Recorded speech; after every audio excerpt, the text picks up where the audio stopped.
1813, the social season is upon us. Today is the day that all marriage-minded mistresses shall be presented to the Queen. Daphne Bridgerton is deemed perfect by Her Majesty. Marina Thompson, a distant cousin of Lord Featherington, joins the household, with everyone amazed by her beauty. Elsewhere, Simon Basset is greeted by Lady Danbury, promising to appear at her planned ball that evening. At said ball, Colin and Benedict Bridgerton catch the eye of Marina.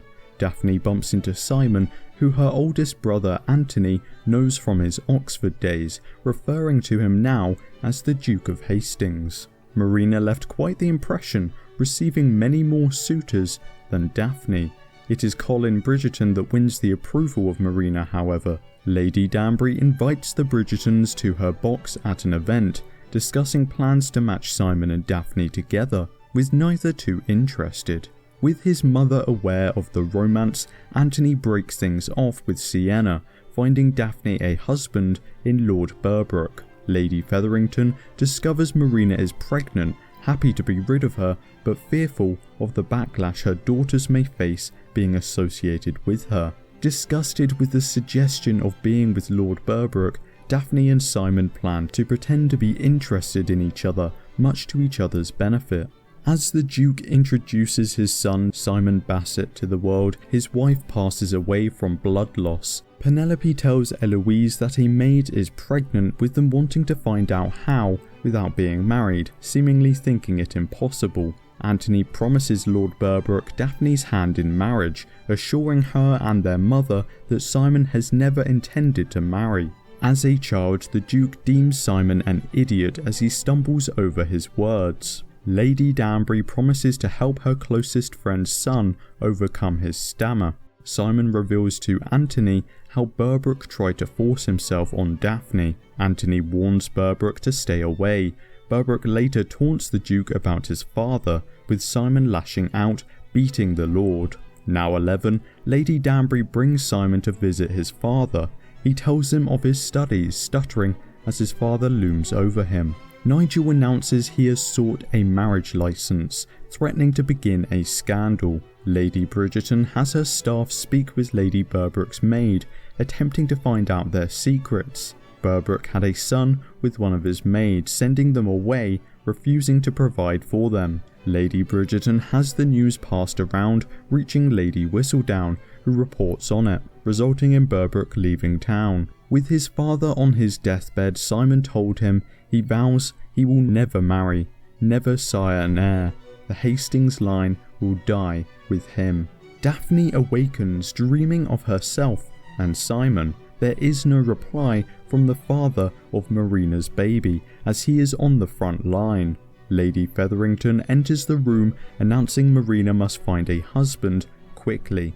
The Queen introduces her cousin, Prince Friedrich, to Daphne. Sienna meanwhile is on the hunt for a new gentleman. Daphne asks Anthony why Simon is so opposed marriage.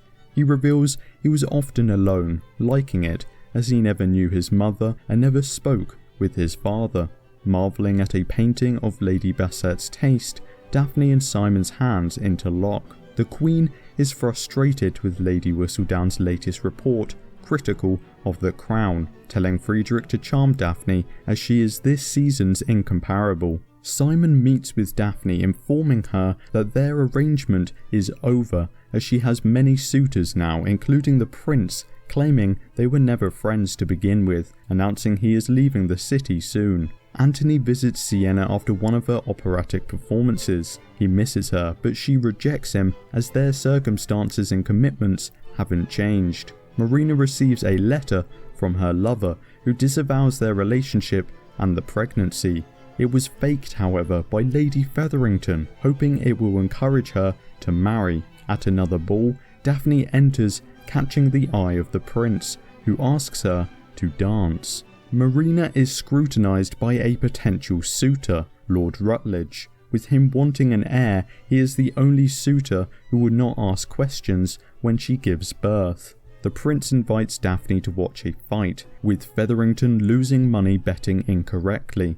Afterwards, the prince approaches Anthony, asking for his permission to propose to his sister. Before he leaves, Simon attends a party following a distressed Daphne outside, wishing to say goodbye.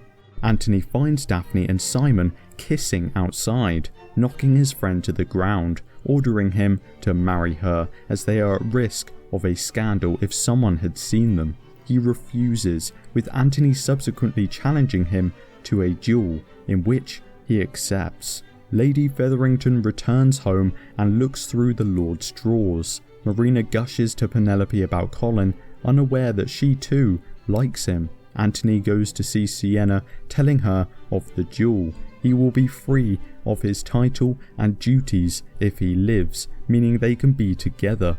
If not, Benedict will see to her being provided for. Lady Featherington faces her husband. He has gambled all their money away, hence no money in their daughter's dowries. Daphne asks Colin where the duel is taking place, suspecting someone had seen them. She arrives telling Simon they must wed, but he tells her if they do, he cannot give her children, a family like she wants. Check out this Young Rock Season 1 recap, or perhaps the complete history of the Darksaber. Try out this video essay, Batman Mask of the Phantasm, Learning to Let Go. The Queen discovers the news from Lady Whistledown's paper. Furious, it is not the prince marrying. Lady Featherington has trouble acquiring new dresses from Genevieve Delacroix, with Lord Featherington not paying their bills. Meanwhile, Colin Bridgerton arrives to court Marina. Penelope clearly upset by this. The Archbishop arrives to the church, telling Anthony and Simon that the marriage license has not been granted.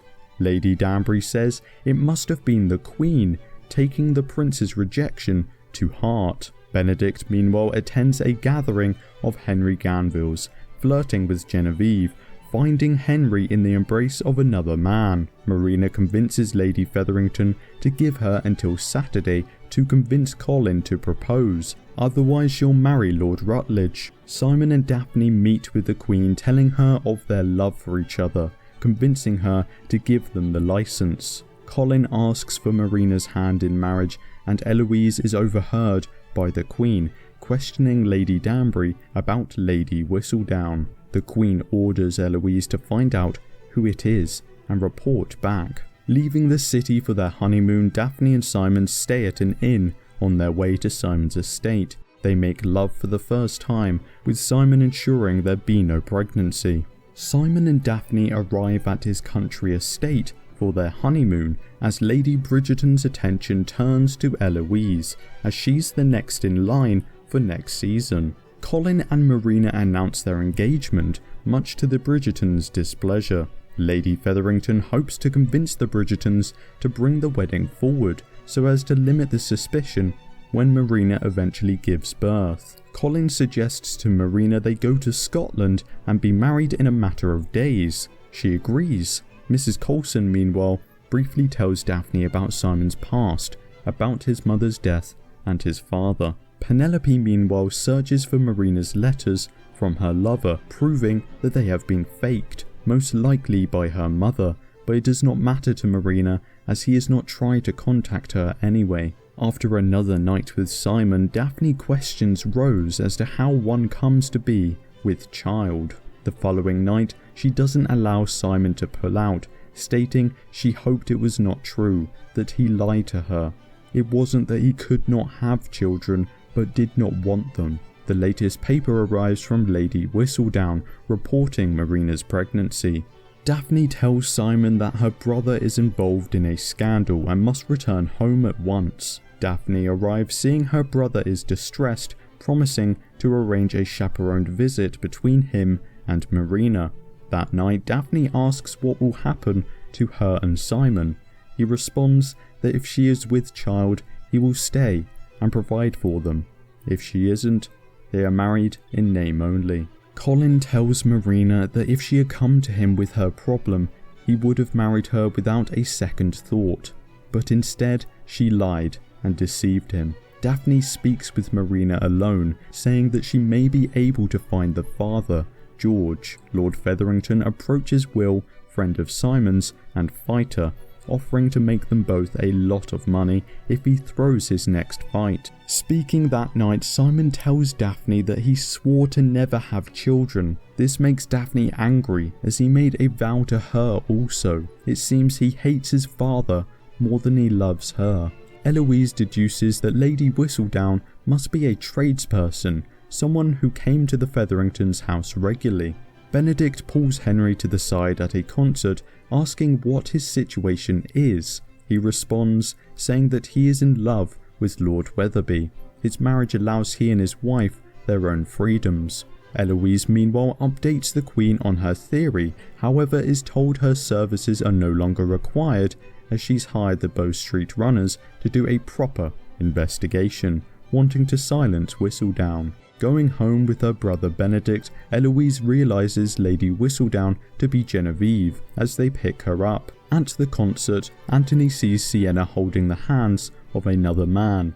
Back home, Marina mixes ingredients brewing a tea. She's found by Penelope collapsed on the floor. With Daphne discovering she is not pregnant, Simon wants to leave London immediately, but is persuaded to stay until the end of the season. Penelope meanwhile visits Marina, who has recovered. The tea did what it was meant to do. She is no longer pregnant. Philip, George's brother, arrives, bearing grim news. His brother died on the battlefield.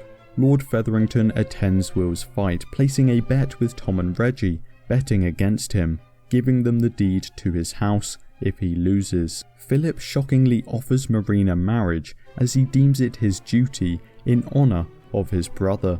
During the fight, Anthony and Sienna hook up once again, with Will purposely losing, causing Tom and Reggie to look suspiciously at Lord Featherington, whose debts can finally be paid off. Marina meanwhile is visited by the doctor, who is baffled. She thought a tea could get rid of her child. She is still pregnant. Eloise approaches the Queen at the ball, finding out her plan to catch Lady Whistledown. Anthony meanwhile wanting to make things official with Sienna, he knocks on her door. It is answered by a man instead, with Sienna telling him that she can't do it. This man she's with doesn't require her to change. She can be herself. Eloise quickly travels to where the Queen was to capture Whistledown, warning her to go as it's a trap. With the event ending due to rain, Simon and Daphne no longer hold back their true feelings. The Featheringtons arrive home to the news that Lord Featherington is dead, killed with the money he won gone. Colin goes off on his travels, with Penelope distraught, comforted by Eloise. With the family having no money, Marina accepts Philip's offer to look after her, as Lady Featherington is handed a note with the name of the man who inherits their estate. Benedict tells Eloise that Genevieve is on her way to visit France, claiming he was with her last night, meaning that she can't be Lady Whistledown, for Lady Whistledown was in fact Penelope Featherington. Many months later, Daphne cries out during labour as she and Simon greet their firstborn child.